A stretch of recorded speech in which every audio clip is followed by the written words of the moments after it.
What up, fam? A2D Radio coming at you. COVID-19 or not.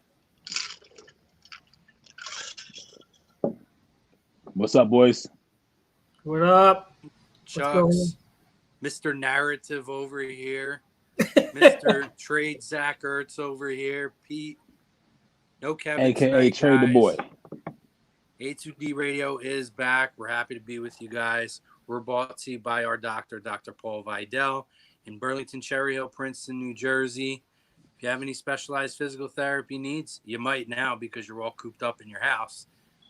Check out the doc. Check him out, specializedphysicaltherapy.com. We're also brought to you by Ambuck Services, gutter cleaning, tree trimming, all that good stuff, deck installation, restoration.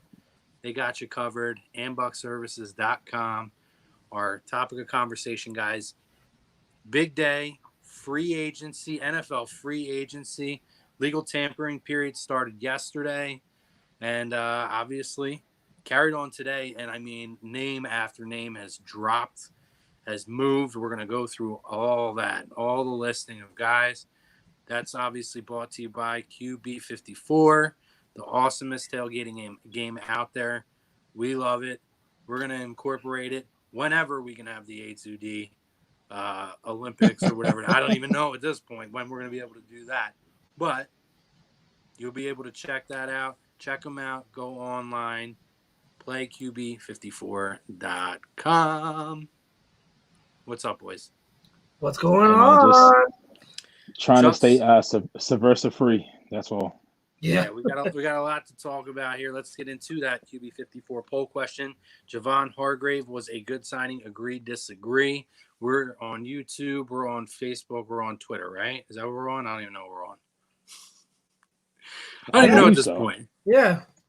We're all over the place. But anyway, Chucks are in sending the criteria.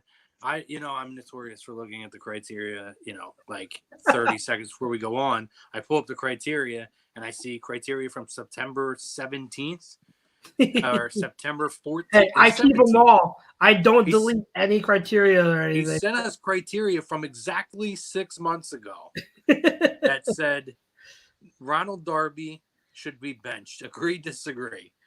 Obviously, that's not the poll question now, but I did get a laugh out of that. And happy St. Patty's Day, too, guys, by the way. Yes. I'm Black Irish, by the way. There's all kinds of Irish, bro. I love it. I don't know if there's, like, Asian Irish Chucks. I don't know. We got to figure that out. Oh, I don't know. I am not sure. You like potatoes, Chucks. If you like potatoes, you may have some Irish in you. Sure. Who doesn't like potatoes? And obviously, real quick, let's just address the elephant in the room. Obviously, we're doing things remotely now for obvious reasons. The COVID-19 situation, the pandemic going on. I hope now that people are starting to take it seriously and, keep yourself safe, guys. We're doing that, which is why we're coming to you for the foreseeable future in the format that we are. A2D is going to continue to come to you guys, have conversations with you guys, and, give us an escape for an hour or 2 hours, whatever shows end up being. We don't know how long we're going to go tonight. We're just going to roll until we're done. But obviously, it's a serious situation going on. Please take care of yourselves. If you're feeling sick, get yourself checked out. Call that hotline and everything. I mean, I think it's important to mention that stuff first and foremost. But yes, Let's get into it, guys. We're gonna dive into everything, the big news of Tom Brady and everything else. But Eagles matters. A lot of Eagles matters. Rolling out here. So let's just dive into Eagles first, and we'll go into Javon Hargrave first. Agree or disagree that this was a good signing? Go ahead, Pete. Lead off. So come on, Mr. Narrative. For one, everybody be smart, be vigilant, wash your hands. I believe A2D's been saying it for a while. And our El Jefe, our leader in charge, has been preaching kind of wash your hands, and he thinks he has it since December before he does. In fairness, he might. If there's anyone that does, it's him. That is true, but definitely was a good signing. Chucks, I could do without the 36 Westbrook Cup looking directly in my face for the viewers out there. Irish. Correct. You want to know Overrated. Irish? Here's my Irish, my green. That's a real clear Pilsner you got there, Chuck. But no, in all seriousness, no, I think Javon Hargrave, it is a good signing, but it is a little puzzling as well. Because we do have Malik Jackson, and we gave Malik Jackson money last year in the same time around this offseason. I'm surprised. Obviously, Hargrave wasn't a cut. He's younger. I know Malik Jackson's cap hit is only like 4.6. It's a little shade under 5. But I don't know. It's a little weird because now you have 3 defensive tackles, and Hargrave came from a 3-4. And I know Chuck's can probably speak better to this in Schwartz's system, what kind of role Hargrave can play. But definitely getting younger. They paid him a decent amount of coin, but they didn't break the bank for him. So I mean, I like the signing. I think there's other pieces to follow. We've already seen a couple questions in the chat that has popped up, like it's a good signing, but what are we doing about the secondary? So we'll definitely get to that at some point tonight. But I mean, I agree with it. I need to see more because it's not a complete picture yet. Yeah, I definitely hear where you're coming from, and to all the concerns out there, like we've tied up so much money in our interior defensive linemen, and we still have a lot of holes to fill. Those are warranted, and I totally understand that. The only thing I would say and apply to that is just wait it out. This is the second day of legal tampering. There's a lot of off season still left. We do not know what Howie's full plan is.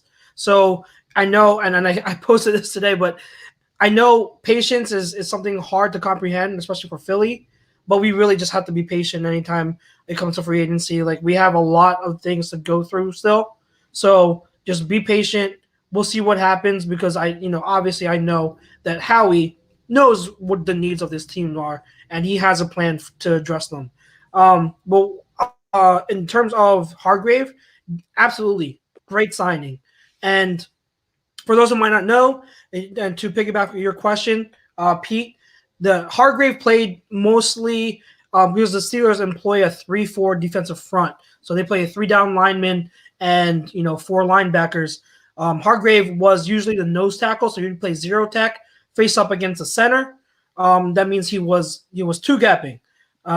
What that entails really is that his responsibility half the time wouldn't be to get pressure. It would just to be clog up a gap, clog up space, and be a body. And that's why they had him as nose tackle half the time, and then other time he would play 1 tech.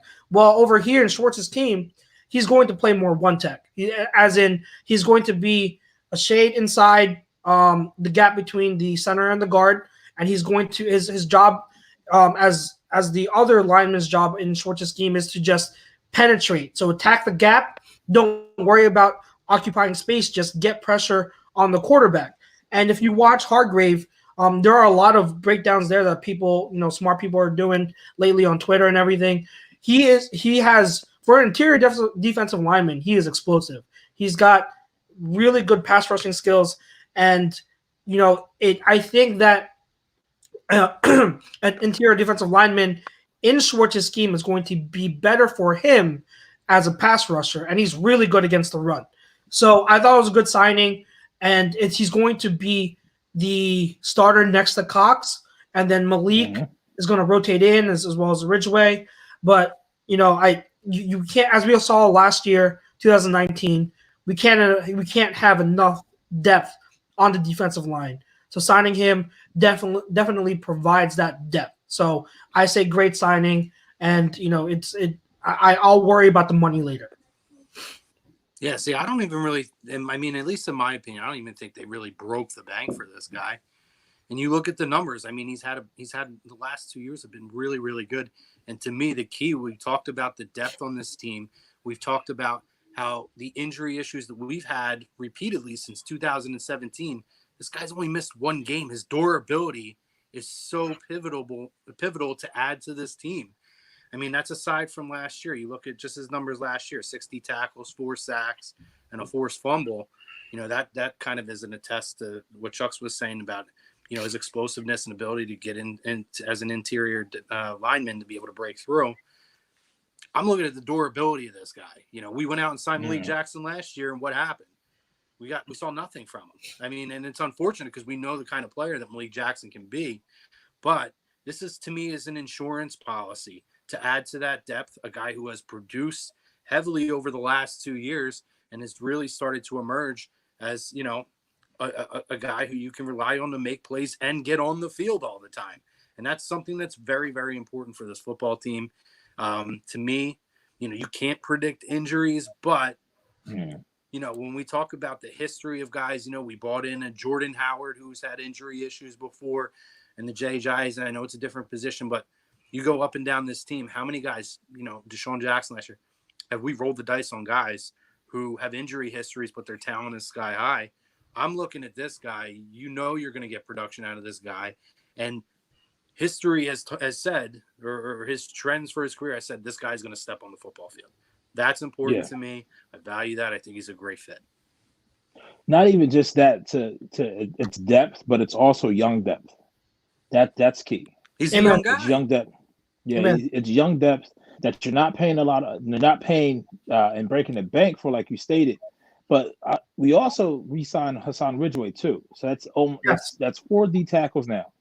And I mean, I like to carry 3. So I'm curious to see what they do if they carry 4, because as we just said, I think we just saw the little chat there. It says, who's playing linebacker? We've seen so far through the first 36 hours of free agency, we've seen them address defensive line, secondary, nothing on offense yet, which I think that's going to be very, very heavy draft. So, and we brought back some players. We brought even the players that we re-signed in Mills and also McLeod are towards the younger. They're on the south side of 30. So they're not on the north side. And the people that are north side of 30, i.e. Jenkins and Peters, they're no longer here anymore. So I think the team is definitely heading in a different direction. And it seems like Howie did pivot. They were in on Byron Jones, what we all heard, like we all thought they would be. And to be honest with you, what the Giants got James Bradbury for, it's not a bad deal. So I mean, I'm not sure where we're going to be at there with the secondary, but and just speaking to this signing, it's depth, it's youth at the position, and it's also talent. I mean, you check all 3 boxes, and pretty sure Howie can work the cap numbers to not be as demonstrative or destructive to the cap as we've seen in the past with Alshon Jeffrey. So I move forward. Are we surprised Alshon's still on the team? No, it'll happen. It'll happen. It'll happen. I'm not worried about it. It'll happen. It'll happen. Yeah. So I mean, like, go ahead. I'm sorry. Go. So what, like, you know, I've seen a lot of people. We have like Palatero Pinga saying, you know, he's very critical of Howie right now, and so is Bill. Again, I'm going to reiterate. I get that there are still holes, and you can't draft. You know, we can't fill every hole with the draft, and I don't think anyone expects them to. You know, that's obvious. You know, with 10 picks, and I think we all agree that we do envision Howie moving up, so he's going to have less than 10, in my opinion. We'll see what happens, but you know, I get it. You're not going to fix every hole, especially when you know the draft picks. Not all of them are going to pan out because you know some of them are late round picks, and that's just the way of things. If you hit 50-50 in the draft, that's a good draft. That's a great draft. But what I will say is it's 2 days into free agency. Technically not even free agency. It's legal tampering. It's 2 days. There are still, just because the bigger names have gone in the first wave of free agency doesn't mean that there aren't players still out there. No, and I think we knew that they weren't going to be going hard this year after the bigger names anyway. They were going to try to make depth and smarter moves. Exactly. And kind of work from there. So, I mean, that's not even we're so used to seeing this team go out and go after these big names. And Byron Jones, listen, he's a big name. Got paid a lot of money. And I like Byron Jones as much as the next guy. But you talk about handcuffing, that would have been a big commitment to this franchise to go out and do that. I mean, I have had no issues with what they're doing. They go out and I look at the Jalen Mills, you know, re-signing, and to me, that's like a whole different dynamic. It's not bringing Jalen back to be on the outside. He's coming back to play safety. Which I love. How many years have we said that? We've all said this. Like we have felt this is going to eliminate getting beat over the top, which is his double biggest thing is the double moves and the burns. He's a physical guy. I mean, to me, this guy could end up being Malcolm Jenkins at some point at in his younger age with a higher level. We're going to see. The jury's going to be out on that. But, we've been begging for this on this show for 2 years. And now we're finally going to get a taste of it. And that, to me, it's exciting. It's not like signing Jalen Mills, the cornerback. To me, it's now signing Jalen Mills, the safety. And that excites me. Yeah. Now, it's definitely a one-year project with Mills, and we have to see how it pans out. I've seen a couple comments as we can check, and we say on screen, guys. And I see a couple comments with the split screen. Nice. Definitely something different. I like it. Middlebrook, I think he just had a comment saying, everybody around us getting better. Cowboys signed, everybody getting better. Giants got a little better. Regardless of that, Bill, we still have the best player in this division. And he plays the most important position in all of sports, whenever sports resumes in this country. And that's Carson Wentz. So as long as we have him and we have 10 picks in the draft, and we're trying to slowly fill our holes on defense, we'll be fine. I mean, at the end of the day, the Cowboys are still the Cowboys. You know what I mean? And I definitely think this to speak to Hargrave, like he's coming from a team that has rivalries that run just as deep as what we do. I think his first post couple of, I hate Cowboys fans already. He's gonna win it. He's gonna win the Eagles. He's gonna win the fans over, and his play is gonna do the rest. Absolutely, I think so too. I've seen a comment by Matt Spills, my boy here, saying, "Why is anyone worried about letting Howard and Jenkins walk? Jenkins left us no choice," but reiterating he wouldn't play on his current deal and wanted an extension worth $15 million a year. We have Mills, we have Sanders and Boston Scott, and running backs are a dime a dozen for a backup. Shut up, Bill. I mean, I will circle back to the defensive, with the Mills and the safety thing. I think we're gonna have a lot to talk about there. But I did want to real quick address the Howard thing, and I called it, and I said Miami beef it up. Miami. Baby. I said all it takes is one team that'll offer around $5 million, and I said the first team that popped up in my mind weeks ago was Miami, and Miami building a dynasty over there. And I read that they are really looking to. They love J.K. Dobbins, and so you get a pair of J.K. Dobbins and Jordan Howard. That's a great duo. Now, in terms of us and the Eagles, this absolutely makes sense, and people are going to be like, how are you going to fill that role? Guys, keep in mind, Sanders is a starter. He's a starter. Yep. He's the lead back. So you're talking about a running back, Jordan Howard, that if he would resign, he's going to be splitting carries as a rotational guy with Boston Scott. So he's going to get limited. He would have gotten limited carries. Why would Howie pay Jordan Howard $5 million a year to be a rotational guy that's going to get limited carries when he can just get someone late in the draft? You can get a rotational, running back to fill a role, like a power short yardage role later in the draft on day 3. It happens every year. You can find guys like that. You don't have to get a superstar. You already have Miles Sanders. So I said months ago, the writing's on the wall for Howard. I did not expect him back. People disagreed. They're like, no, you need him back. No, it doesn't make sense to pay him when you can get cheaper options and allocate that money to other positions of bigger need. I think it's a great situation for both teams, both sides. I love it for Howard. I think he's going to do really good in Miami, as long as he doesn't run behind Eric Flowers. He's got to go. And then with Philly, I think it's going forward with Sanders, Scott, and again, don't rule out Elijah. So I love that move for both sides. I think it's great, great to see. Listen, and he's got the GOAT. He's got the best quarterback in that division, Brian Fitzmagic, standing behind him. Oh my goodness, this guy! We're watch out for them Dolphins this year. Did you heard him just say we? Correct. 10 I know, right? 10-6. Are we sure he's Dolphins aren't his primary team? Don't think I'm jumping off that Dolphins bandwagon, boys. I told you I'm riding that. I'm going to ride that forever. Right. I suffered through the years of the Miami, the Dan Marino post years, which is still going on since 1999 when this guy. We're talking 20 years, guys. Right. I ain't jumping off now. They're still my AFC team. So they're going 10-6 next year, and they're winning the division. Yeah, maybe, possibly. Buffalo's going to have some. Oh, Buffalo's gonna have a lot to say. Buffalo's gonna last have a year lot it to was say. ridiculous. This year it's like, well, we'll see. We're not saying no yet. Right, their defense is going to be legit. Their defense is going to be legit. I love it. Their defense is going to be legit. But I mean, Howard's not a should feature be. back. Because like Miami's defense should be. They have the 2 highest paid corners in the league, so Yes. they better be. That's a lot of money in the cornerback position. Yeah, a lot. They're going to be a very defensive-minded team. They're going to have to be at this point. Yeah, So absolutely. I like it. I know. Tom said here you don't want Miles getting 25 touches a game. You're not going to. I mean, this is a pass first offense, so you're going to have Miles getting around 15 touches a game, give or so, and then you split. That leaves about 10 more touches ish, 10 to 15 more for everyone else. So you're going to have that split between Scott and whoever the third guy is. Let me ask realistically. Let's take the draft out. I'm sure they're going to probably take a running back at some point in the draft, but free agency, who cost efficiently and that could be a good rotational guy with this team, do you think is a target? A realistic target? At the running back position? Yeah.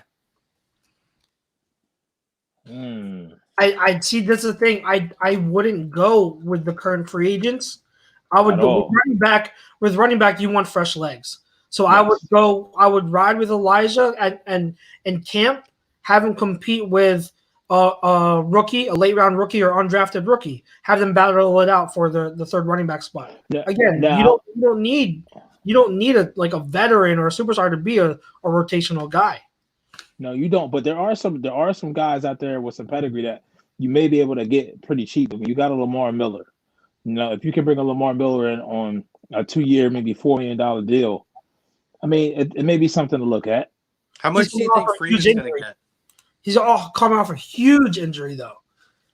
How much? That's true, too. How much do you think Freeman's going to get on the free agent market? Not too much. I mean, that's another name that I think I would look at. But I mean, I've been a huge Devontae Freeman fan for years, and I loved him and how he ran. Last year he looked like he lost a lot of juice. Now, if he's going to come back in and he could give you a few carries a game and fill a role. I mean, sure. I mean, he's the one guy I think I would be okay with taking a look at. But how many times have we heard that? And I know that Jordan Howard got hurt late last year, but people said that he was on a decline. He produced pretty decently in a rotation when he was healthy and on the field. Go back to before then. Look at some of the guys they bought in. You got Jay Ajayi too. Jay Ajayi was breaking down. They said that LeGarrette Blount didn't have anything left in the tank.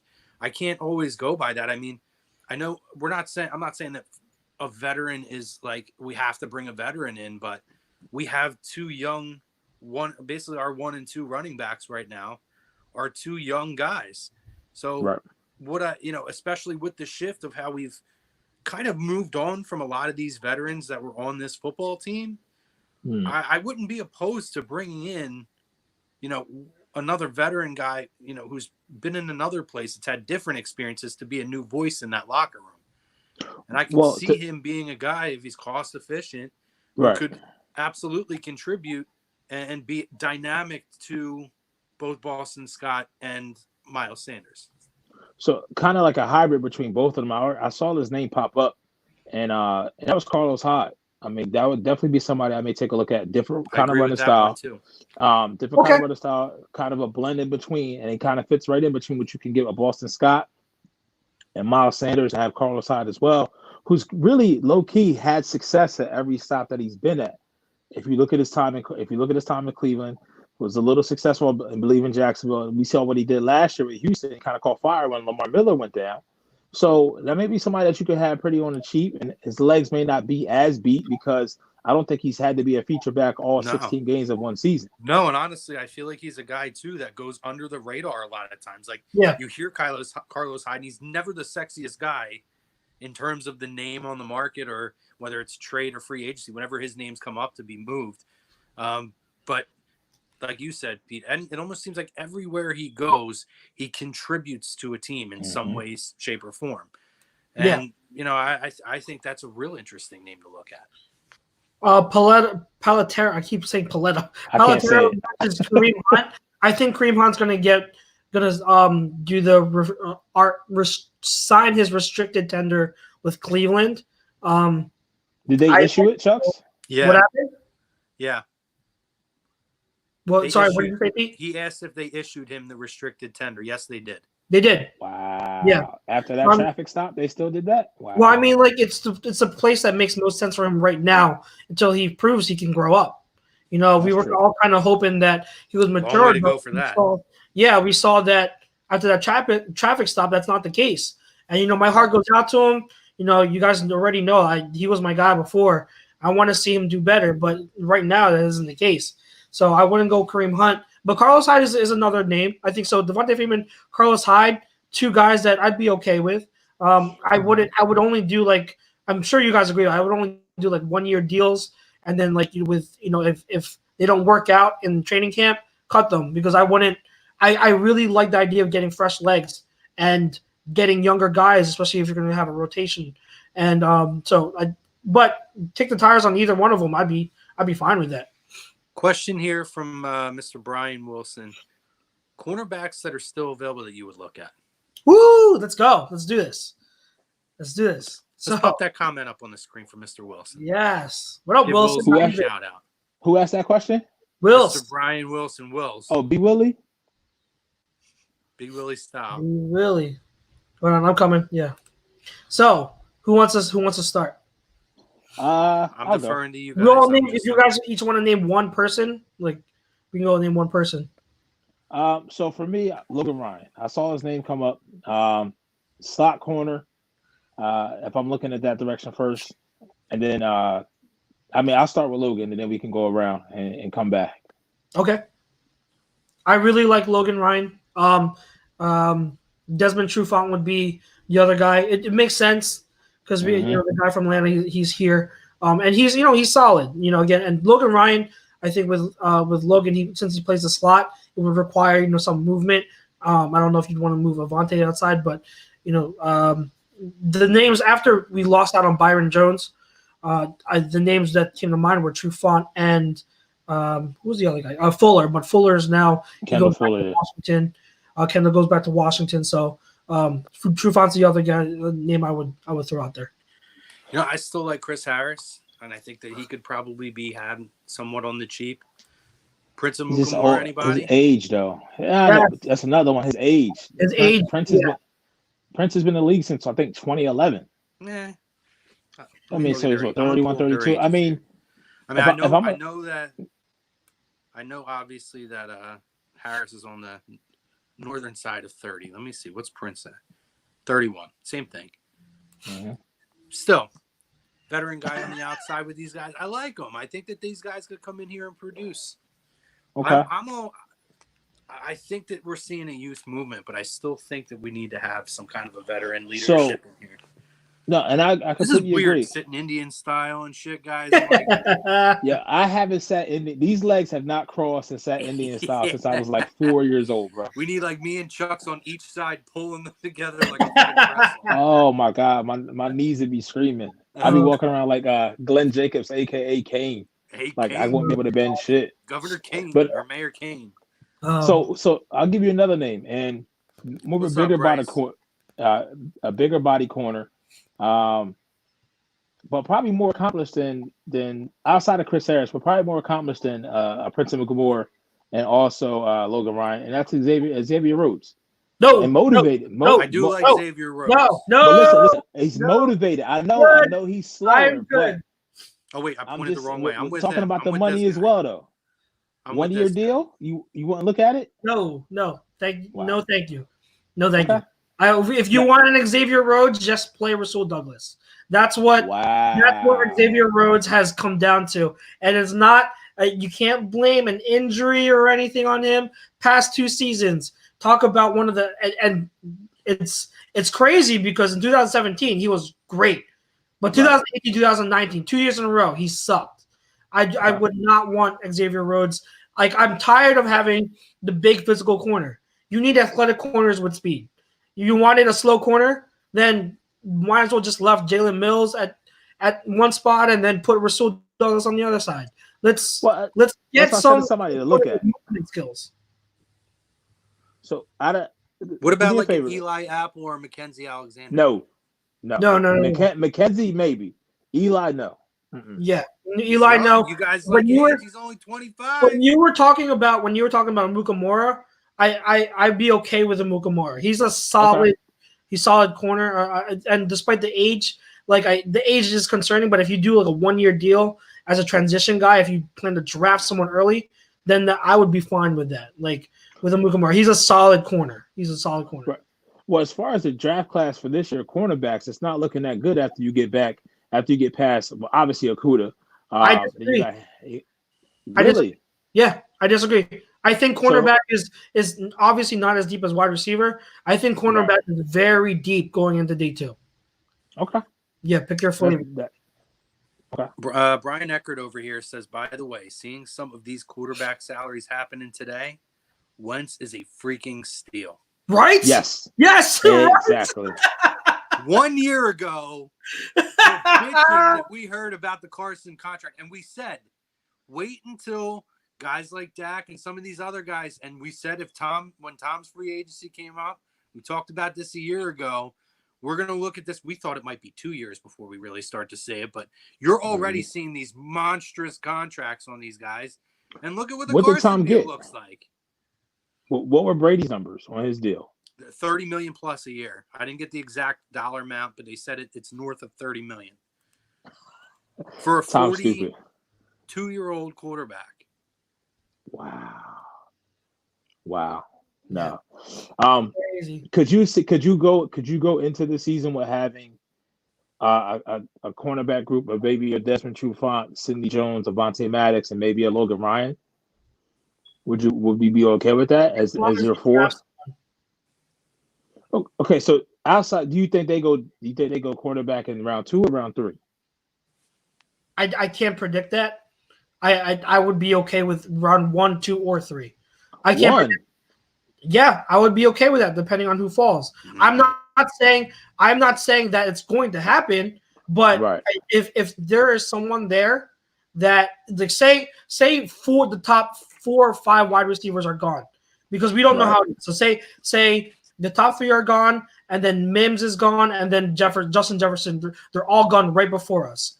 I'm not going to reach for a wide receiver just from principle because we need a wide receiver. I'm going to see who's available, and if those wide receivers are gone, and there's a legit corner that I like really a lot, then why not pick him in the first round? I think just assuming that. And it's not just, you guys. I think I've heard a lot of chatter like, I don't want a corner in the first round. Well, you don't know how it's going to play out. You really don't. So you're talking about somebody like a C.J. Henderson or a Christian Fuller? Yes, absolutely. Absolutely. Okay. I also like Damon Arnett. Damon Arnett's a fringe first rounder. If you're at 21, you want to kick tires on him? I'd be fine with that. What about Terrell in round 2, though, out of Clemson? Terrell in round 2. I like Terrell round 2. My round 2 guy for corner would be Noah Igbenogany because he has upside of a early first round talent.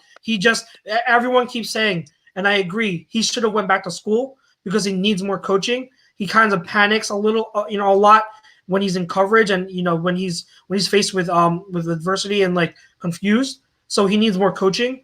But if you believe in your coaching staff and you want to gamble on round 2 on a high upside guy, Igbenogany is the guy. But there are definitely more people in day 2, like round 2, that I do really like. This tweet's pretty funny. Tom Brady and Jameis, strange but true. Tom Brady and Jameis Winston both had a 53.7 QBR last year. It's interesting. Oh dear Lord, numbers. I'm trying to see if I can find what his contract numbers are. It says at least an AAV of $30 million. That's insane. That is insane. That is a lot of money for a 32-year-old or 42-year-old. Yeah. Anyway. Yeah. So where do you want to shift to? You want to finally talk about the departure of one Malcolm Jenkins? Yeah, I mean, why not? Yeah. I was surprised by it. I did. So, real quick, just released. Malcolm did pen or I don't think it's pen, but he did send out a message to all of Philly on his Twitter. 1776. We're penning So- things. Sorry. So he did say, "Dear Philly, I'm usually a man with a lot to say. I take pride in my ability to articulate my thoughts and feelings, but today the words are escaping me. There are too many people to thank and too many great memories to single anyone out in particular. I can only say I'm grateful to Mr. Lurie for the opportunity to represent this city. I thank my teammates for making me better every single day. I thank the warriors in this community that fight for a better Philadelphia.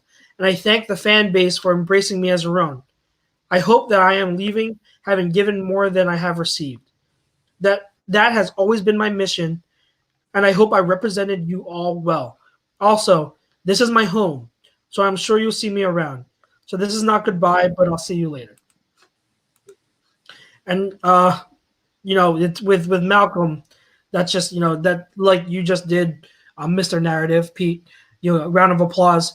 I think that with my sudden reaction is to that, round of applause and so much respect and love to him for what he's done. He's you're talking about the greatest safeties in Eagles history. He's up there. You have to absolutely include him up there in the conversation. Stop it, Pete. I already see that face. I saw the head tilt. I said, Pete, I said one of the greatest. I said one of the greatest. He's top 5. He's definitely top 5. No, that's fine. If you want to say top 5, that's fine. But he's up there. He's top 5 for an organization since 1933. Yeah, yeah. I'd say, yeah. So that's fine. He's up. He's one of the icons of Philly. Yeah. And I was pretty confident that he would be coming back. I was wrong. They decided to go the route of McLeod, which I disagree with. And we'll get to McLeod after we talk Jenkins. But man, I thought that with Jenkins, yeah, he has declined, and so has McLeod. But if you were to pick between the two of them to bring back as a safety, I would have went Jenkins even with the money, because he's still the better player, and I'm all for paying more money for the better player. And with Jenkins, he's more versatile, and he's the leader he's one of the crucial leaders on this team. So he adds more value than McLeod. McLeod, for what he does, to me, he had a pretty bad 2019, and I don't know why people don't see that, but he really wasn't good. He wasn't good. He played okay at times, but he wasn't good. So many blown coverages. He didn't make a lot of plays, and you can blame it on the injury, but who's to say that even after the injury, he will end up being the same player he was before the injury? He's older. He's going to be 30. And so him and Jenkins are still older. So I don't know. I would have Jenkins. I saw that, Pro. I was struggling to get that leg over there. Oh, my knee is so sore now. God. I'm trying to reshift.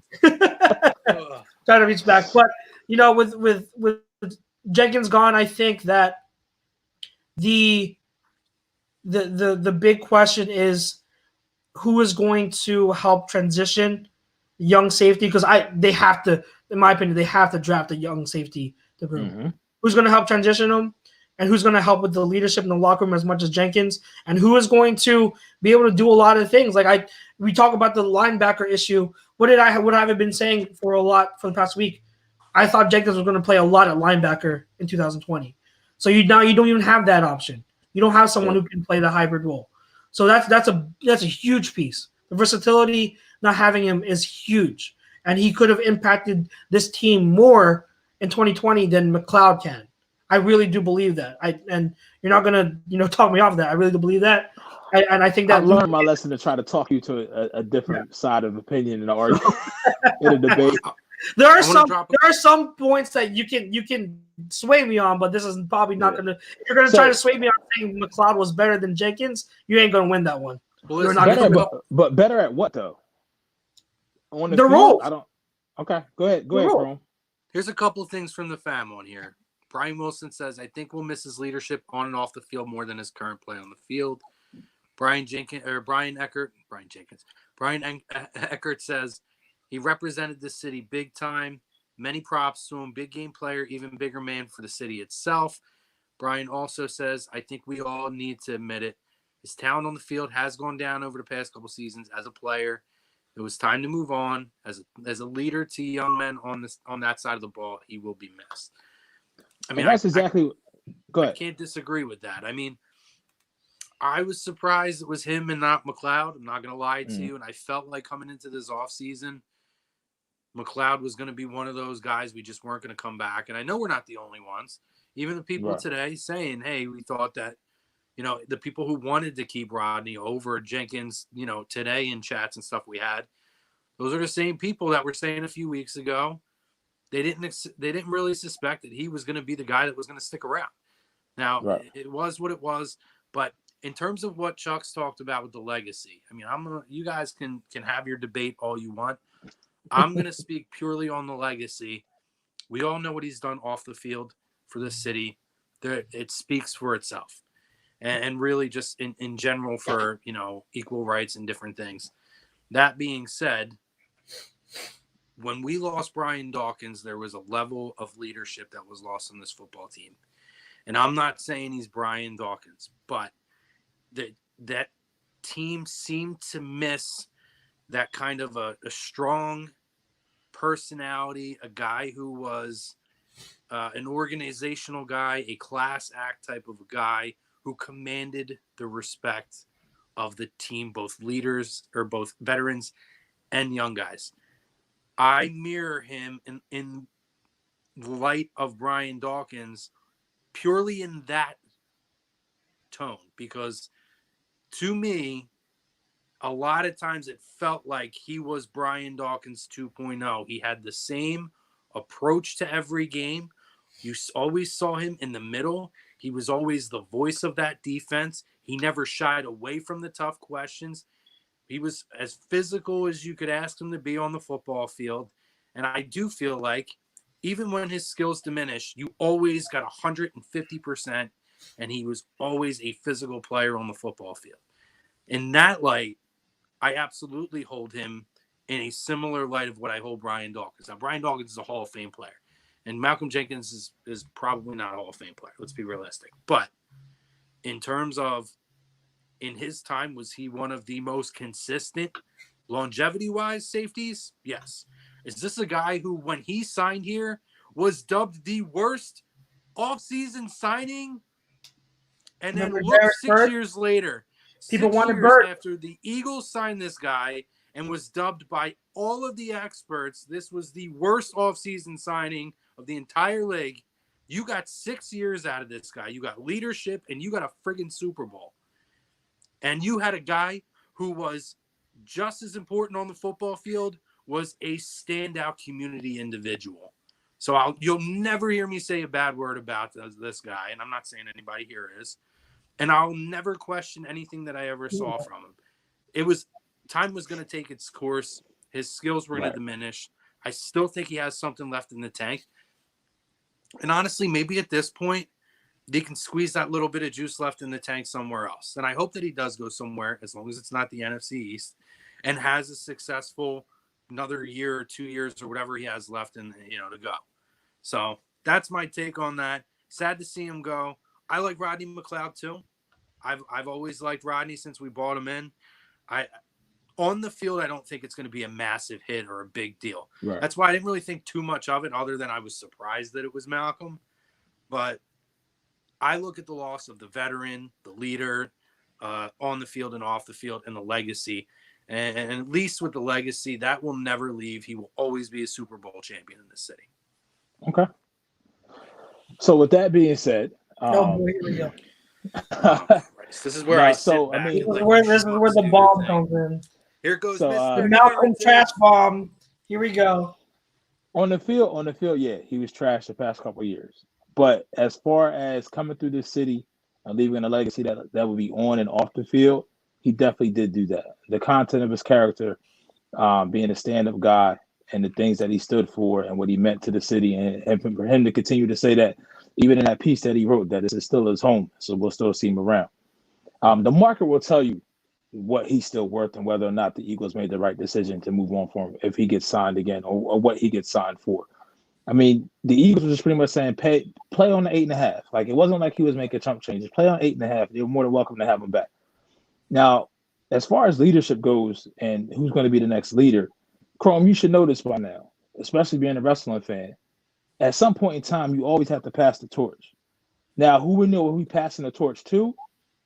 That's going to, but you can't pass it if you never let go of it. And I think that's why even the fans that wanted Roddy back over Jenkins are shocked that they actually picked Jenkins, picked McLeod over Jenkins, because of the fact this is not something that the Eagles organization up until this point has done. This is something that where they really have held on to the older guys, and now this is truly a organization defining moment, in my opinion, I agree. Steer in a different direction. I agree with you. And I already seen Tom said it earlier. McLeod coming a year off of injury generally always takes somebody 2 years to get back. I'm not saying that McLeod's play was the best. Yeah, I'm not saying McLeod's play was the best last year. Obviously, it wasn't. I mean, he may have taken a step back, but now you're going to see a different dynamic with Jalen Mills. And with Jenkins as well. I mean, I can't pay you to be a safety when you're playing 80% of your snaps as linebacker. And everything that you guys have said, even in the comments, the very first thing it wasn't his play on the field. It was his leadership. If I'm talking about your leadership and you're a football player and I'm paying you to be that football player, and the first quality out of that I hear about you is leadership on and off the field and how you stand up, then you know what? I thank you for your time. I thank you for your services. I wish you well in your future endeavors. It's time to move on. Were you a Brian Dawkins guy? Let him go? No, hell no. But also I saw in the comment as well, Jenkins was no Dawkins. Jenkins was no Dawkins because Dawkins would have never brought up his contract. But Dawkins' skill was diminishing at that point. Yeah, people were more talking. To this day, when they go back, they talk about the leadership loss. They never talk about the on-field production. Yeah, but I think Dawkins had more left in the tank than Jenkins got left in the tank right now. Well, how much does McLeod have? How much I'm does the not tank saying he does, but you can't sit here and tell me you weren't a guy who was okay with Dawkins going, but you're okay with Malcolm Jenkins going, because it was the same narrative when Dawkins It was a similar narrative, but also at the same time, no, not it was similar, also same. No, it was a different time in the respect that Jim Johnson's defense and how Dawkins was being used in the new defense. We're picking and choosing now. We're picking and choosing. It's okay for Dawkins, but it's not okay for Jenkins. You'll pick and choose. What made Dawkins so bad for the fact of leaving was the fact that we had the quote Stacey Andrews day. There was the way that Dawkins was handled. Jenkins was let go with more class than what Dawkins was by this organization. We all can admit to that. I don't disagree with but that. People still didn't want Dawkins to go. If they had handled Dawkins leaving with class, if they had been okay, handled it the way they're letting Jenkins go, people still would have had the same uproar. Yeah, I don't think it would have been any different changing anything. To that. No, I don't think any of that would have been different. Nobody ever brings up the fashion in that he was let go. People talk about they thought he was let go too early. They lost that leadership. It lost a chip on the shoulder of the defense that it took a while to get back until Malcolm Jenkins came to this football team, might I add. That's the same. But you also still got studs on defense. Story. You act like Fletcher Cox is not a leader. You act like Brandon Graham, who ultimately made the biggest play in Eagles history, is still not on this team. Who were they? Dame Malcolm. No, I hear you on that. I hear you on that. I hear you on that. But we all know the new leader of this football team is going to be Jalen Mills. Let's go. Green Goblin plays well at safety. I hope he does. As a safety, definitely. Safety, yeah. I hope he does. I mean, I think he'll play better than he was at corner, but it still remains to be seen how good he can be at safety. So I hope he is a really good safety. You can't say for sure what he is as a safety yet. You got to wait and see. But I hear what you're saying, Pete, and I get it. Like, if my only issue is, and I'm trying to be as objective here. My only issue is if you're going to look at the crawler. I'm sorry. You're going to talk about that with Chuck's trying to be objective. Oh yeah. If you're going to give that argument for for Jenkins, but then you bring McLeod back, then you lose consistency in the argument. Like, but where are you going to go? What they paid for McLeod, and you see what his play was on the field compared to Jenkins. It's not, to me, like, it doesn't make sense if you're going to stick with McLeod because to me he was much worse. Like he was much worse than Jenkins play, and he has little versatility compared to what Jenkins is. So Jenkins can impact your defense in a number of ways, and he's like, and no offense to McLeod, because when we signed him, I was like, this is a great signing. So I'm a McLeod fan. I know how he was before, but how he's played, like it's a no-brainer that he did not perform as well as Jenkins. So if you know that and you're going to preach youth and time to pass the torch, then why are you sticking with McLeod? That it doesn't. I'm not saying pass the leadership torch to McLeod. It could be given to somebody else. But if we're going, so you're saying McLeod was getting beat and Jenkins was getting beat. So both of them was getting beat, no matter what. You tell me McLeod more than Jenkins. Look at how many big plays we gave up in the passing game. So as a free safety, who is the one that's supposed to have deep coverage on a lot of these coverages of these broken plays? It's the free safety. McLeod let up a lot of them, and he's not even a great tackler, but he's not a good tackler. How many tackles did he miss too? And he has one role on the defense. Jenkins has multiple. So you like, to me, Jenkins could have brought you more on the field with everything, encompassing everything that McLeod had. So to me, it doesn't stay consistent saying that about Jenkins and saying, oh, we're just talking about your leadership. Now it's time to go. But then you want to bring back McLeod. If you want to go that route, then you don't bring back either. If you really want to make a youth movement, then don't bring back either. Have Mills as your safety, trade for a guy like Anthony Harris, or sign a safety, not the safety, but you don't bring back McLeod. To me, that's just inconsistency. How much are they paying McLeod? Like $6 million. Guys, yes, we got Dr. Ralph in the chat saying stop touching your face with a lot of exclamation points. So yes, guys, don't do as we say, not what we do. Don't touch your mouth, your nose. Don't touch your face. Damn, I should have put a mask on during this show. You guys remember? Did you see the fix last Wednesday? How he was, Ralphie was all gowned up. He was all gowned up. Yo, that was pretty funny. I'm not gonna lie. The promo he cut. What's that? The promo he cut, or he's ridiculous. Yeah. He's ridiculous. Ralphie's ridiculous. Ralphie wheelchair. I wonder how Ralphie feels that the Lakers are all now getting tested. What was Ralphie's response? LeBron and AD die? What happens to the Lakers' future then? I don't know. Ralphie may purposely give himself the coronavirus at that point. Oh my God. Ralph's going to be looking for patient 0 or patient X. You mean Tom? Yeah, AKA Tom. AKA Tom. Yeah. But wait, did Ralphie responded to your challenge, didn't he, Pete? Yeah, he went on. He said he was the best athlete at Delco, which is not saying much. It's its own lockdown. So, I mean, he said, I think he said he can run like a sub 4 or sub 540 right now with this. So, I mean, I'm gonna let you. This is what I'm saying, man. You got to let them talk. My run is going to do the talking for me.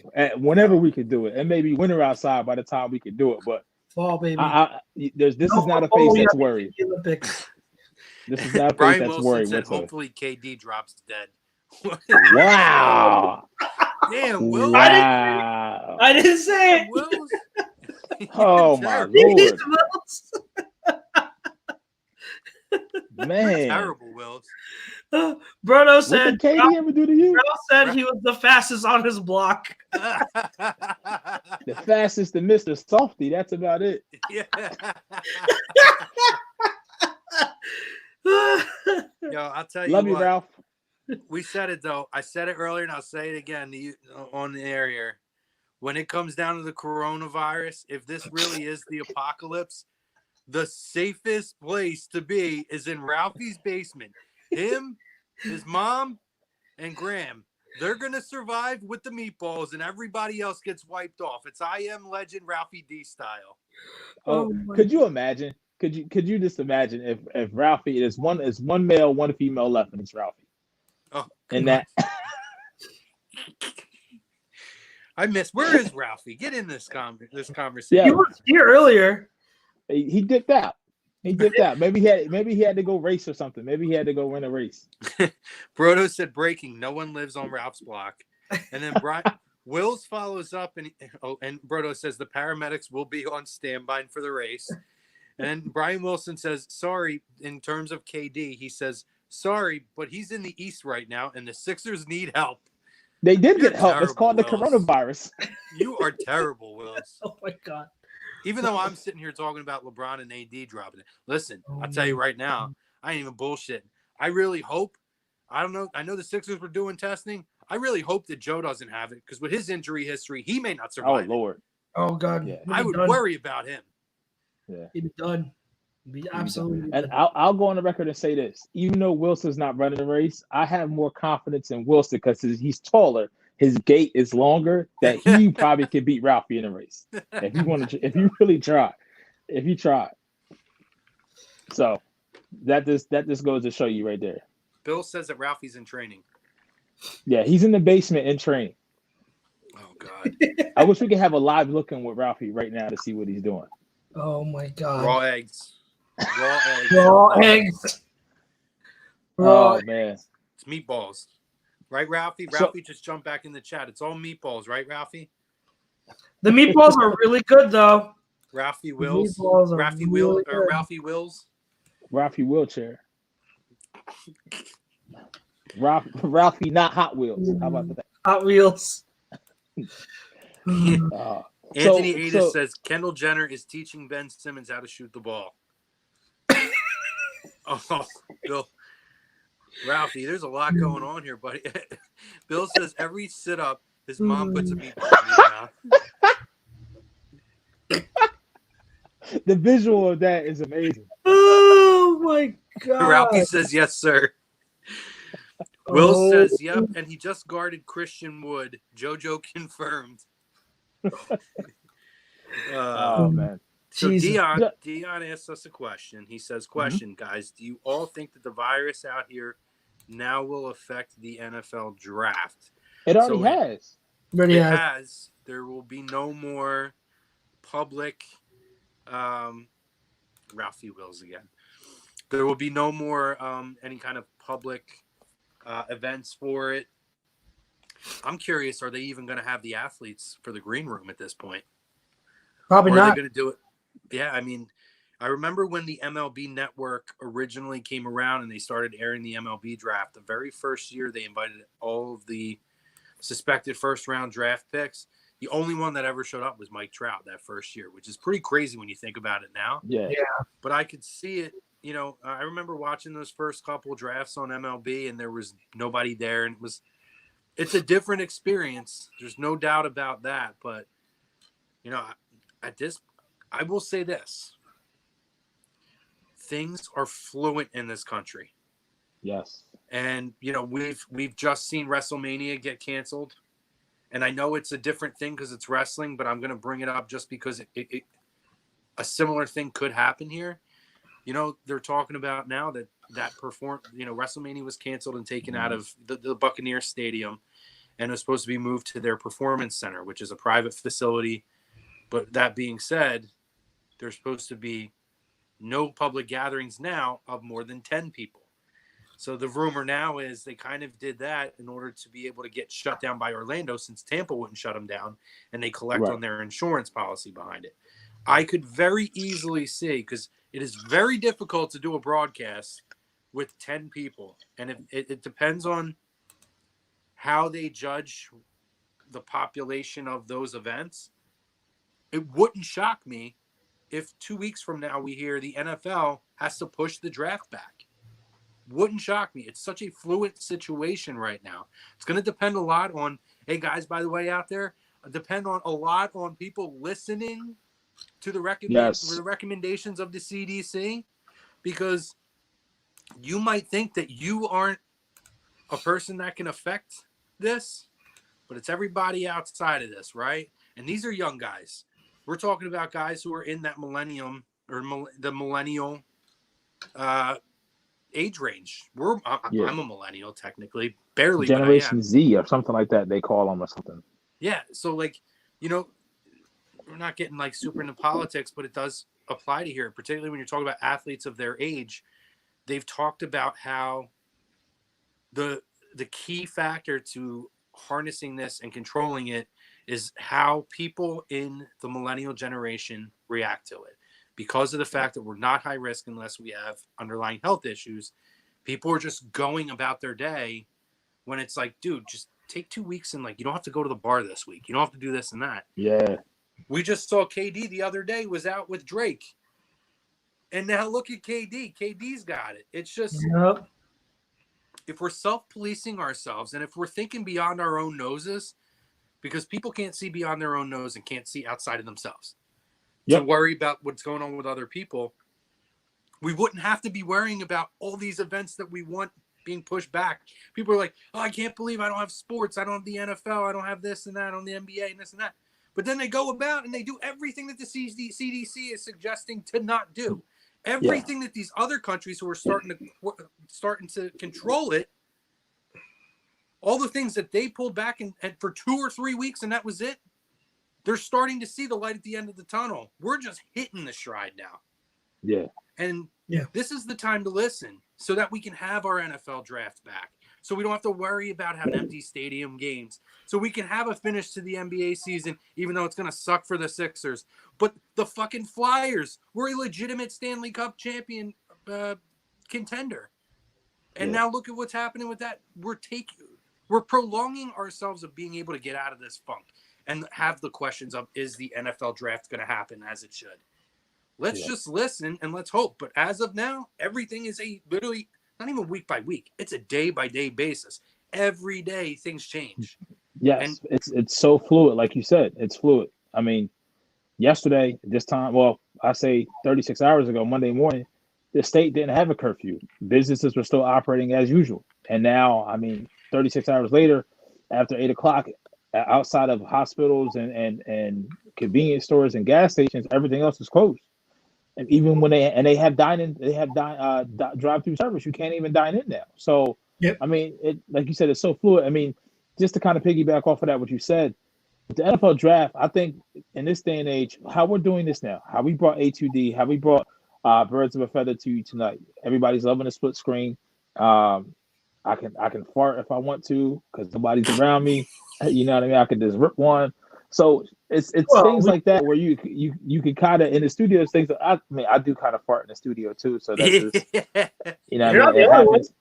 But no, in all seriousness, though, with the NFL draft, I think you can still have it. You just got to have everybody with the technology that we have. I just think you'll be able to have it where you can still have trades happen. You see free agency hasn't stopped.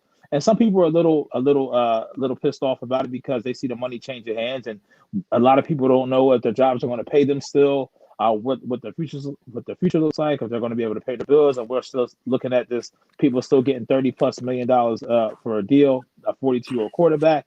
But I also think that if the NFL can capitalize on a draft and they can find a way to bring it to you virtually, I think the reaction that you'll get from these players will be more raw. And because their life is changing at that point, when they hear their name called, we all get to see. We saw it with Shaquille Griffin.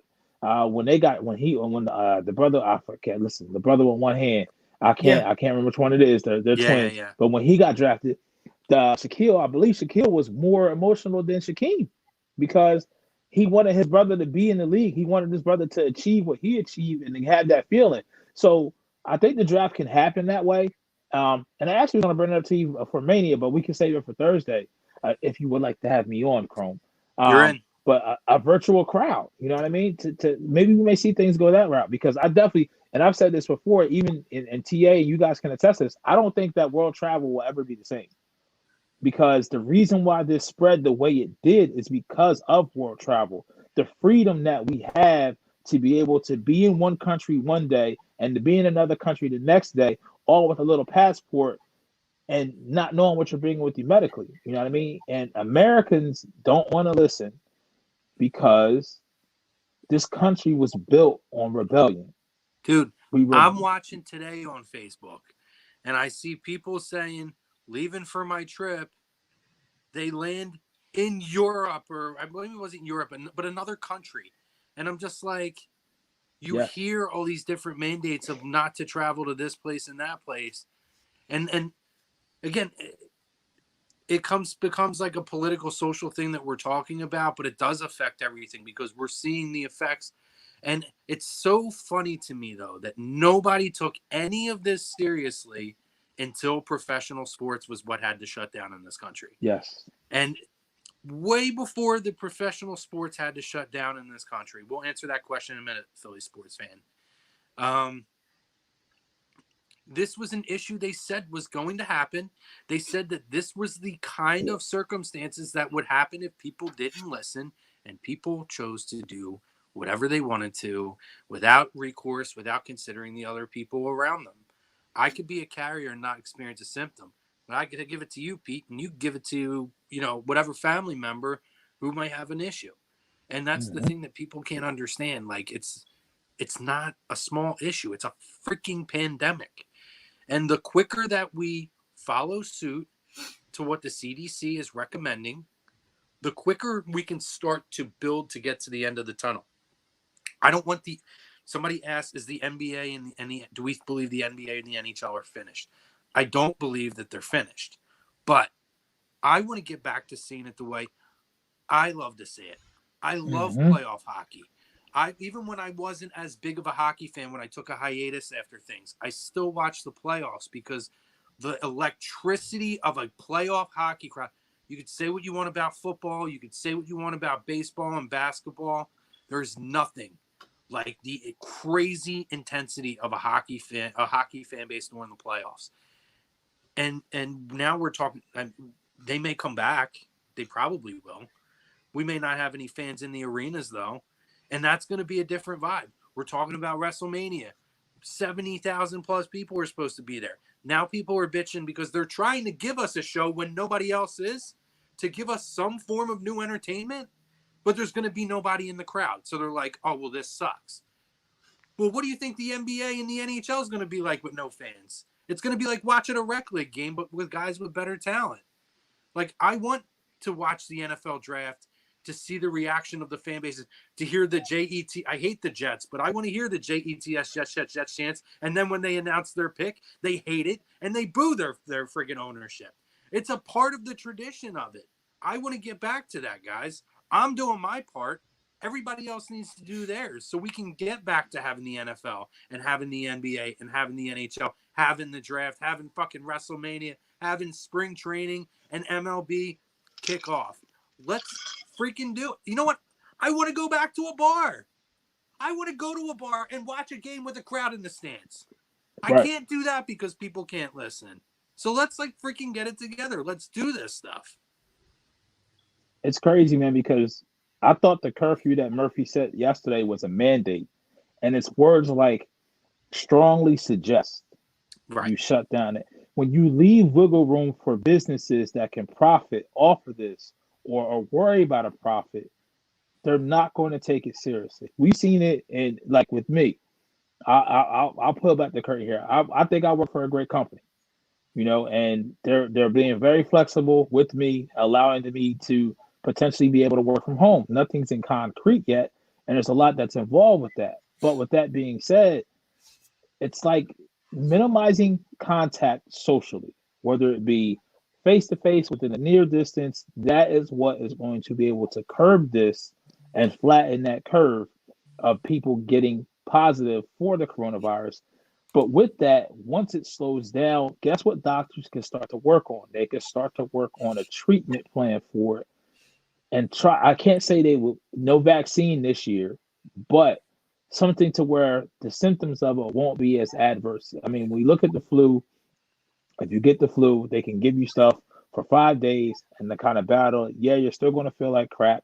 I legit hear people that are under the age of 30 say, well, I'm younger, so if I get it, it's just going to be like a bad cold. You can't have that mentality because, like you said, you don't know what that person you're coming in contact with has in their family. If personally, they could have an underlying disease or be more susceptible to it, or can have a family member at home that may have just had surgery or may have had an issue recently that can also experience it as well. You know what I mean? I think Michael Pittman, ex-Tampa Bay running back, whose son is in the draft. He had a family member who was, the last time I read, was in a coma from it. So, I mean, it's not something that you could take lightly. And it's really the golden rule, man. Treat other people like how you want to be treated. You wouldn't want to have somebody else give you something that you didn't ask for. So don't do it to somebody else. Listen, if Rudy Gobert was not a prime example of people not taking it seriously and the risk that he put other people in, going and coughing on and tapping all the mics, and guess what? Other people have to touch that stuff and clean that shit up. And then look what happened. Look at what we're seeing now in the NBA. We're seeing the chain reaction of, first it was him, then it was Donovan Mitchell, then it was Christian Wood, then it was 4 players, including KD, on the Brooklyn Nets. And now because the Nets played the Lakers have to get tested because the Sixers, because because the Jazz played the Pistons. Now the Pistons, who played the Sixers, now it's a crazy thing that goes on. And it's not like people think that this is like not a big deal. Like, oh, I'll be fine. Well, everybody thinks they're going to be fine. But guess what? People aren't. And even if you're fine, the person that you come in contact with might not be. Yeah. And that was like the whole argument I had about, people going autograph signings. People were pissed because MLB players were directed not to touch baseballs and hand things out, not to give high fives. Well, again, WrestleMania is an example. If I'm going to Access and I'm meeting people and there's always Make-A-Wish kids there and everything else, these kids have a lot of underlying, a lot of medical issues, right? And because I had to give, Seth Rollins a high five, now that sick kid goes and meets him. And now that sick kid, little Timmy, might be sick, and now he's at high risk for fatality. Not only that, maybe Grandpa Gary took him over there. And Grandpa Gary also is 75 years old, and Grandpa Gary's got underlying, you could literally deplete a family. And you may not know it, but that family's going to feel that forever because you had to high five Seth Rollins, or you had to high five Bryce Harper at, spring training. We can police ourselves so we can get that stuff fixed and get that stuff and get back to whatever it's going to be a new normal. Let's be realistic. There's going to be changes to a lot of things now. There's going to be hesitation by athletes to overly interact with people, and rightfully so. That's their personal space out in public. We have to learn personal boundaries that people seem to not have here because they're like, oh, I pay your salary. It doesn't work that way. There are people who have personal boundaries. You can ask nicely. If they say no, it is what it is. People ask me for things all the time. I say yes when I feel like it, and if I don't feel like it, I'm going to tell you no. We all have the same rights. That's the deal. I want sports to get back. I want life to get back to normal. Yes. I want professional sports to get back to normal because I feel like we're seeing now, in terms of the sporting world, we're now seeing how much that the value of professional sports does have. And not even that. I'll even go as far as, the movies and cinema, because now movie theaters are closed down. We need to have these escapes in life. Our day-to-day is very, very difficult. Parenthood is very, very difficult. Now you're stuck with those things taken away, and there's no escapes. A2D's giving you escape right now, and there's a few other outlets that'll give you some escapes, but overall, everybody's handcuffed. I don't want to be handcuffed for the next 6 months, guys. I don't want to be handcuffed, Chucks. At some point, I want to see you and see how much pudgier you got, Chucks. I know, Wow. This is the quietest Chucks has ever been, by the way. I know. A pregnant baby. You guys show you. No, I agree. No, Chucks, you guys I have a hope I lot get to to say. meet your baby before. I hope I can interact with you and actually meet the baby before it's born. I know. By the time it's born, this rate, I don't know. The baby might be born and we're still fucking bored. I know. You might be having, what do they call them, a midwife? To birth the baby at home at this point. I know. You gotta start doing your research. You're learning how to. I can deliver a baby, Chucks. I only live 10 doors down. Yeah, I know. Yeah. I'm trained. I could do it. You do it. But yeah, by the way, guys, remember, we gotta push for my baby to be born on September 2nd, 2 days before the due date, so that they have the same birthday as Brian Westbrook. All right. So No. we got to push that. We got to have a baby pool. Yes. For Chuck's the date when the baby's going to be born. Yeah, I'm down. My money's on September 2nd. September 2nd, Brian Westbrook's birthday. We're gonna take all of our winnings for when Ralphie loses, and then we're gonna double it up and we're gonna put it on when Chuck's baby's gonna be born. There you go. We did have a few breaking news that Brodo put up. The first one is that it does, per Adam Schefter, it does not look like Jameis Winston is going to get a starting job. Good. See ya. Yeah. Even with his fixed eyesight, no starting job. And the other thing he pointed out was that it is reported that the Bucs have not ruled out signing Antonio Brown. Head coach Bruce Arians has the moxie necessary to help keep Antonio Brown in check. An AB and TB reunion in TB. Do you guys see the breaking news going across the bottom? Oh yeah, it's been crazy all day. It was just Grandpa Gary, by the way. I don't know about Grandpa Gary and Little Timmy, but I can deliver baby Chucks. I'll run it by the missus. I don't know how she'll feel. Attention, the narrative is speaking. Oh man, whoever that producer is, Brodo, is doing a wonderful job with that bottom line. By the way. Oh yeah. Oh guys, is he going to chime in? Apparently, we have Mr. Malcolm Jenkins fresh off of his release from the Eagles live. Mr. Jenkins, are you in? Are you here? I'm off today. Thanks, Malcolm, for your call. We appreciate it. You have it here, guys. Malcolm Jenkins, shortest interview ever. We got the first public word that came out of his mouth. Yes, we absolutely did. We absolutely did. So we're gonna wrap up soon and get into the tail end of the show. But how about we each take one of the moves real quick, kind of like a makeshift no huddle. Take one of the moves that has happened in free agency, pick one, and then just talk about it real quick, and we'll get some quick reactions. There are the border for really the big Eagles. ones that have. I know we got the Hopkins one, the Niners trade, obviously the Brady move. So each of us will pick one, and then we'll end it with our thoughts on those. Chrome, first. Pete. No, Rob. Listen, Chrome. Look at the camera. Right now, live. Chucks right can now. Go ahead, Chucks. Oh my God. Okay. See, I always win. God. All right. I guess because I am the pseudo Niners fan here, as just like Chrome is the Dolphins fan. That Niners trade of first it goes hand in hand, but them signing Eric Armstead was, I thought, the precursor to the trade. Them re-signing him allowed them to make the trade of DeForest Buckner, sending him to the Colts for that number 13 pick.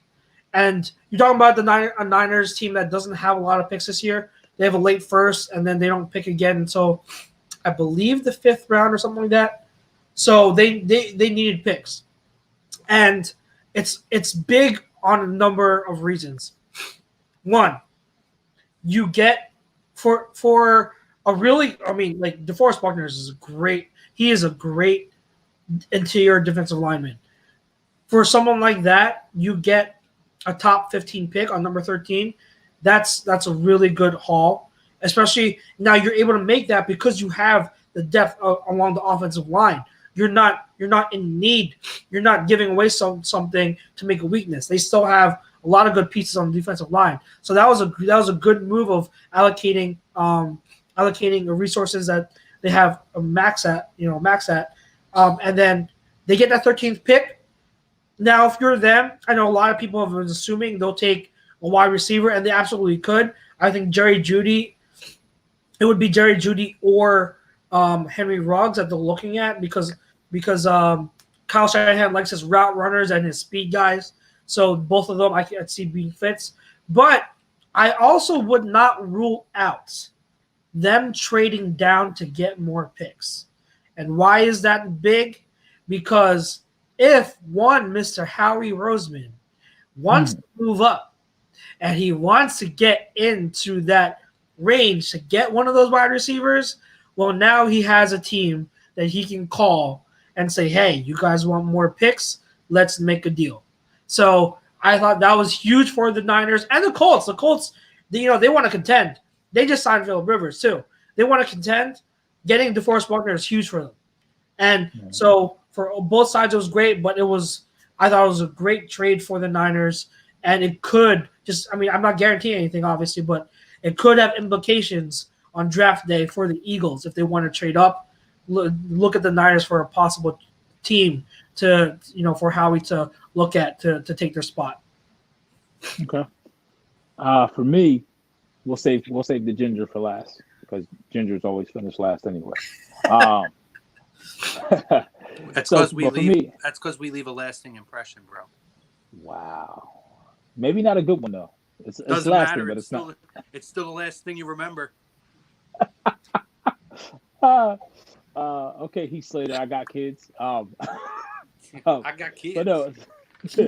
So to speak of another great trade, I mean, Houston pretty much gave away Billy O'Brien, but for Arizona to get Hopkins and not giving up a first, I mean, we've seen all the Twitter, we've seen it where he traded Clowney, traded Hopkins, and he still don't have a first round pick. So I just think that's good for Kyler Murray. I think it takes a lot of pressure off of Fitz. If you look at that wide receiver core now, we obviously look at the top and you see Nuke, you see Hopkins, you see Fitz, but you also got Christian Kirk and Andy Isabella as well. And maybe, I'm not sure. I know you spoke about it a couple times, Chuck, with Dante Pettis, but maybe you could pry Christian Kirk away now at this point and maybe try to get Isabella or something like that. But I really definitely in an offense like that where it's very spread, it's run and shoot. With Arizona, I definitely like that. And I agree with you, Chuck, as far as the 49ers and maybe for the Eagles try to get up closer to 13 or maybe get ahead of that. But I definitely like 13 because the Niners don't have any second, third, or fourth round picks, and we have an abundant amount of third picks and fourth picks, and maybe you can offer 21, even if you may have to offer that second, possibly to get up from 21 to 13 to ensure yourself you're going to get one of Henry Ruggs, Judy, or CeeDee Lamb. So that way you're only giving up, you're swapping and you're giving up an additional pick, so you're still going to have 9 picks. So that's why I kind of see it. I'm very interested to see where the Eagles go from here as far as their next move. I think it either be linebacker or possibly even wide receiver. Because guess what, guys? Brashard Perriman is still out there. Robbie Anderson hasn't signed yet. And now, obviously, Arizona is not going to look at Robbie Anderson. I think he end up going back to New York. And also, I mean, you got Emmanuel Sanders still out there, too. So you never know. Emmanuel Sanders, the longer that this free agency goes on, teams have pretty much shot their load for the biggest part as far as money-wise. They went after the players they really, really wanted. So we can kind of see what's going to happen now from free agency here on out. Yeah, I mean, no surprise. I'm going to bring up the Dolphins, but legitimately, I'm just going to look. I mean, listen, we know that they signed, Byron Jones, and you look at that cornerback tandem with Javon Howard is easily one of the top 3 maybe in the league, if not 1 or 2. But when you look at everything else that they did on the defensive side of the football, even taking Jordan Howard out, when you look at 3 names that I really look at is Kyle Van Noy, Shaq Lawson, and Emmanuel Ogbah. You look at that addition, that's 3 guys who get to the quarterback. And it's very clear what this team is trying to do. They are going to put pressure on the quarterback. They're going to look to get to the quarterback quickly and make him have to make a quick decision. And they're going to utilize those cornerbacks to be cornerbacks to be playmakers and make them make mistakes. They're going to go for, everybody talks about the playmakers on the offensive side of the football. This team is going to take a different approach this year. They're going to create plays on defense, whether it's, interceptions, fumbles, hits on the quarterback, make the quarterback have to keep getting up off the ground. I mean, you look at those 3 guys alone, I think the least I saw was 14 hits on the quarterback this season, which is a big number. I think it was Ogbah had 18 hits on, or maybe Shaq Lawson, one of them too, had 18 hits on the quarterback. Yeah, Right. you look at that, and if you're constantly putting pressure, you're going to create opportunities for the other players on your defense and more opportunity for your offense to stay on the football field. And to me, you know, at a time now when Tom Brady is also not going to be in the division anymore, and you have a lot more young quarterbacks in this division who are going to be more prone to making mistakes, especially if you're not giving them time in the pocket to make better decisions. This, to me, gives Miami an opportunity to win this division. It really does. And it doesn't seem as far-fetched that this team, I said 10. I could see this team winning 8 to 10 games, literally, this season and winning this division or making a wild card. It's not a super strong division either, to where even if they can't win it, they could still make a wild card and make a decent run. So, and Fitz magic, guys. Guy's a pro. You can't say Yeah. that this guy's not a pro. And I don't know what their cap situation is too, but I could still see them going out if an Emmanuel Sanders price drops, or some sort of a playmaker who is, maybe has something to prove to bounce back from last year. They're in a really good spot right now to where they have the luxury to develop some players through the draft, as well as roll the dice on some of these offensive guys who are free agents who maybe need to find a home and need a prove it deal for a year. Right. So, I mean, I really, in all seriousness, I have loved Miami's approach. I said to Chuck's 2 years ago, I thought 2 years ago Miami was taking a defensive mind. And unfortunately, 2 years ago, when they did get off to a really good start, they got absolutely decimated with injuries. And they've moved on from some of those guys. I feel like they've kind of hit the reset button. They did a 1-year tank mode, which wasn't as much of a tank as we thought it was going to be. They ended up being a spoiler team for quite a bit. And I like where they're at. I feel like they're playing with house money this season coming up. And I think that they're on the they're starting to turn that cusp and turn that corner to really being a contender in the East, at least. And maybe somebody 2 years from now we could be talking about in the NFC, the AFC all in general. Right. So real quick before we get out of here, I know we're up against possibly leaving. I just want two things. I want to get your guys' thoughts on something, but I want to take a moment and just thank the fam out there. You guys have been rocking in the chat. This format is great. I like it. We can kind of see all platforms at one time, and it's been a lot of commenting back and forth. Even topics that we talk about maybe a little while ago, you guys are still talking about. We appreciate it. We love it. That you guys are bringing it, and we'll hopefully on the A2B platform, more shows like this that you always watch will still be coming to you in this format. And if you guys like it and it's something we can move forward with, definitely let us know. And like it says, like us and follow us everywhere, wherever you enjoy your streaming service. But I just want to get your guys' thoughts. We talked about, you just mentioned with the Dolphins and really possibly winning the division. Let's talk about a team that's trying to win the Super Bowl and talk about TB and TB. How big is that? What are your guys' thoughts? The outlook there, because they still have some money and they may be rumors, they may be going after Melvin Gordon potentially there. So when you look at Mike Evans, you look at Chris Godwin, OJ Howard, and possibly add a Melvin Gordon, possibly could even add an Emmanuel Sanders somewhere he may actually want to go to play for a lower amount because he may have a chance to win the Super Bowl. They pretty much have a stout run defense already as it is. And you already know Todd Bowles is there as a defensive coordinator. Definitely going to bring pressure to the quarterback. And Bruce Arians, if it's coaches that has it set, he has it set. He will throw the ball. I think you may see something about offense back to 2007 in New England, but maybe not as prolific. But when you look at the talent that they have on the outside and the tight end and the skill positions, definitely think it's a setup for Tom Brady to win in that situation. I want to know if you guys feel the same. I think it's a situation that makes a lot of sense. I mean, the offense is high powered. Like you said, there's still cap room to make more moves. Where I'm concerned is the offensive line. I think that's a little bit of a concern. I believe that is, if I look at that roster and I look at, with the addition of a 42-year-old Tom Brady, where do I feel like they need to make an immediate improvement? They have to figure out that offensive line. There's plenty of weapons there. Melvin Gordon, he's a great luxury if they get it. I'm excited for the fact that I truly believe, and Chucks will vouch for this, I wanted him for the Eagles. I love this player. He has not had a quarterback to ever highlight this guy for his talent, and that's O.J. Howard. I could see O.J. Howard having a huge year. We know how Tom loves to utilize the tight ends. So I look at them as a whole, and I look at the offensive weapons, and it's going to be a lot of fun. What their challenge is going to be now is to be able to give Tom enough time to be able to utilize those weapons. If they can, that's where I'm looking at the opportunity to improve for them. If they can do that, if they can figure out one or two pieces on that offensive line to give Tom a little bit more time in the pocket, I mean, that is going to be scary what you're going to see in Tampa Bay.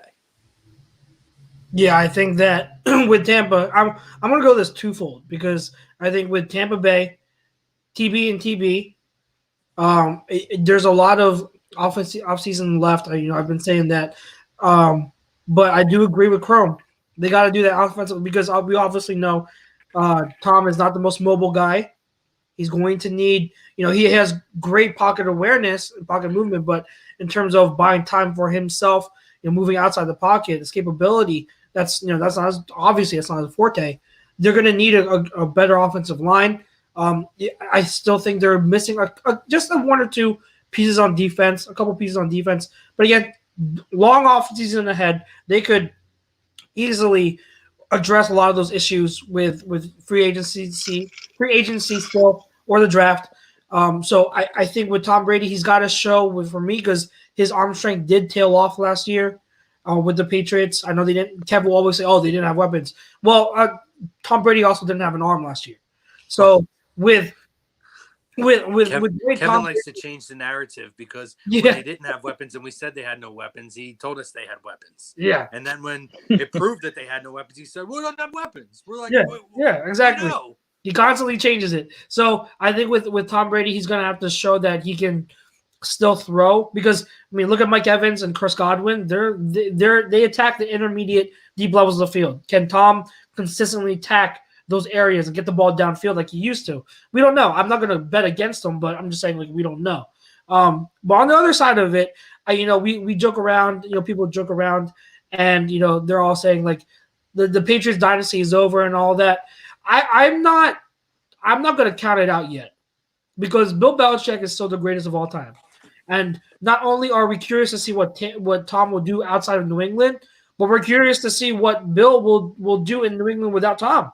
And he has the whole offseason still to build his roster the way he wants to. Obviously, they need to get a quarterback, but if things fall into place and Bill has a great offseason, I wouldn't be so quick to rule out the Patriots as still being a good team. I don't know about being Super Bowl contenders, but this is a very interesting case to observe how both parties are going to play out in 2020. How is Tom going to do in Tampa Bay, and how is Bill Belichick going to do in New England without him? And I think I think Bill Belichick, I have so much respect for him. He's a GOAT, and I love how he does his offense. I am more excited, and I might be the outlier, but I am more excited to see I'm excited and curious to see what Bill does in New England more so than what I had Tom Brady in Tampa. Could you imagine if Brady completely flops in Tampa Bay and New England makes it to the Super Bowl? Does that hurt his legacy? No, of course. It does not become Tom was because Tom's already old. Already old. You can't change his legacy when he's already. He just won the Super Bowl 2 years ago at 40. But that doesn't change what he's done in the past. But does that become Tom was a system quarterback? That conversation comes up. Well, no, I understand, and I am someone who I already attribute most of the Patriots' success, like 60% of it, if I were to put percentages, on Bill Belichick more than Tom Brady. But Brady is still the GOAT. He's still the greatest ever. I hear you. So I'm just saying, I'm waiting for that commentary. You can't take away even with me saying that. You can't take away what Tom has done. You really can't. People are going to talk about it, but to me, it doesn't change his legacy. He's still going to be the greatest of all time, regardless of what he does in Tampa Bay. So real quick before we hop off, I'm going to ask this one. And I called this one. I'm just saying when we did our quarterback thing. When I know Brodo put in here. And Brodo did call Tampa Bay from day one. He did. Before Tampa Bay was even rumored. And you called Bridgewater to Carolina. So that's the one I want to ask about. Is there a more perfect fit that we've seen? And listen, I mean, Phillip Rivers is a great fit with the Colts, I feel like, at this point. But is there a more perfect fit than Teddy Bridgewater with Carolina right now? When you talk about transitioning from Cam and what they would like to do with Cam to what I feel like Teddy Bridgewater can do now at this stage in his career, does anybody, to me, that might be like the most ideal fit we could have possibly seen of any of these quarterbacks anywhere. So far to be signed, I would say yes. I don't know that that's going to be able to be beaten. You're going to laugh at me, but Andy Dalton to the Patriots, I think, is a more of a better fit. Oh, my God. You should be happy. He's a ginger. You had to earn that nickname on the way out the door, didn't you? Mr. Narrative. Listen, we said it. I think Kevin might never come back if that happens. We're already speculating he Andy Dalton. Brodo put that is happening, Pete. Oh my God! Listen, if Andy Dalton ends Kevin's here. He put Brady as the GOAT. We'll make the playoffs with that team. That said, Brady owes 75% of his success to Bill Belichick. He's going even more than me. Yeah, look at that.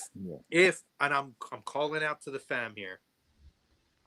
If Andy Dalton goes to the Patriots, I'm asking the fam to donate $1 a piece so we can all buy Kev an Andy Dalton jersey to wear. Ooh, I like that. Yes. Let's $1 a piece. That's all we ask in exchange for the pure enjoyment of making Kevin wear an Andy Dalton Patriots jersey all season, every freaking show from week 1 to the end of the playoffs.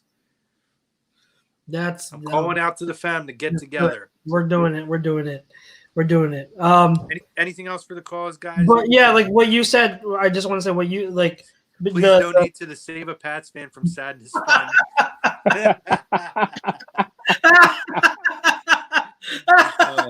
It's perfect. Yeah, with to circle back to the Bridgewater thing, I think it's a great fit in terms of what it to me it's a contrast from what Cam did. Cam style play to Bridgewater. Cam is a run first, like downfield passer with a strong arm, not the most accurate guy, not always the most careful. He's a roller coaster of a quarterback. Bridgewater is he's a calm, poised presence, nothing flashy or spectacular. He's a pocket passer, but he manages the game and he plays it safe. He makes the throws that he's supposed to, and he doesn't make critical mistakes like Cam does. So it's a complete contrast, and honestly, I like that because when you have weapons like DJ Moore, you have weapons like CMC, and you're trying to build off of that. Curtis Samuel, you need someone who will just facilitate, and I think let those guys make plays, and I think that Bridgewater is going to be good, especially with Matt Rule. Matt Rule is going to turn this around. Like Matt Rule, like that's another great hiring. So I do love that fit there. And when it comes to the Patriots, you guys say Andy Dalton. I love that, but I'm gonna go back. I think that Nick Foles, if you want the Super Bowl winning quarterback, they gotta trade for Nick Foles. Ooh. But another fit that I do see if they trade, I do like the fit if they trade for Josh Rosen if they're unable to get someone because Miami doesn't want him. So like that Rosen fits what style quarterback. So. They get trade for Rosen and Dalton. You got true. Yeah, they really could. They really could. Bill asked if I fell. Bill, I did not fall. My knees hurt, so I just picked up my device and I sat back, so I'm holding it. Kevin's fan club. Andy Reid, Andy Dalton, Andy Sandberg. I don't know who's throwing the ball. Patriots 12 wins minimum. Wow. They'll Guys, definitely lose one to Miami. They'll definitely lose one to Miami. always, never. What's up, Noah? Noah, what's up, Yeah. buddy? Unfortunately, What's up, Noah? we're wrapping it up soon. I know. I'm sorry, Noah. But no, you can check us out. We're on every Tuesday night from 8 o'clock till about 9:30, 10 o'clock. And obviously A2D. And if you look on that bottom line right there, we got shows coming tomorrow. Tomorrow we got The Fix, 6 p.m. I'm just reading it as it goes across to 8 p.m. and AM and the PM from 9 to 11. A2D is going to be continuing to bring you guys content through these tough times. We're going to find things to talk about. Listen, guys, if next week they tell us we don't have football to talk about, we might be talking about Nickelodeon. I don't give a shit what it is, but we're going to find something to talk about, whether it's sports related, whether it's sports related, whether it's pop culture related. We're going to continue to come to you guys and give you guys an outlet, someplace to go for, an hour, a couple hours to come back and chill. And you have a voice here. So, Big Daddy and the fam here has pulled through to make sure that A2D continues to be there for you, and we will, for the unforeseeable future, this is where we're going to be, boys. This could be how it is for the next 3 months, 4 months. So get used to it. We'll see. But Pete, that means we're going to have to hold off our Westbrook versus McCoy debate because we're not having this on camera like this. We got to do it. That has to be in person. That's too good of a debate to not do in person. Listen, Chrome agrees, if right? anybody's seen the Westbrook versus McCoy Part 1, it has to be in person. Yeah. It's not something that can be done over a camera. But listen, good show tonight, guys. Chuck's Pete, Mr. Narrative, Chrome here. And guys, don't forget, we're brought to you by our doctor, the best, Dr. Paul Vidal in Burlington, Cherry Hill, Princeton, New Jersey. You can find him on the web, specializedphysicaltherapy.com, as well as Ambuck Tree Services. If you guys need your trees trimmed, gutter services. Trees trimmed, though, they do that. They do deck restoration, installation. Wow, that is scary, bro. Restoration, installation, gutter cleaning, gutter guards, anything you need, Ambuck Services, they got you covered. Check them out, ambuckservices.com. And obviously, Cubit 54, awesome tailgating game. Be great to have right now to play in the backyard, honestly. Really would. You actually going to go outside? You going to go outside? Some people think you can catch it just by going outside. Listen. Bro, Mary and I have been taking walks around in the neighborhood outside. It's supposed to be good for your immune system to get exercise, just as long as it's not in the large crowds. First of all, your ass better stay away from my house. But don't forget, #Chucks. Chrome is trained and can deliver. So don't forget, too, Baby Chucks is coming. You'll get the commentary on this show because I'll be helping out. But no, guys, great show. Appreciate you. And check them out. Chrome, you're freezing. Oh, was I the only? Yeah. And I think I'll have Pete on for lazy booking this week. So until then, guys, have a great night. Be safe, be careful, and take care. Later. Peace out.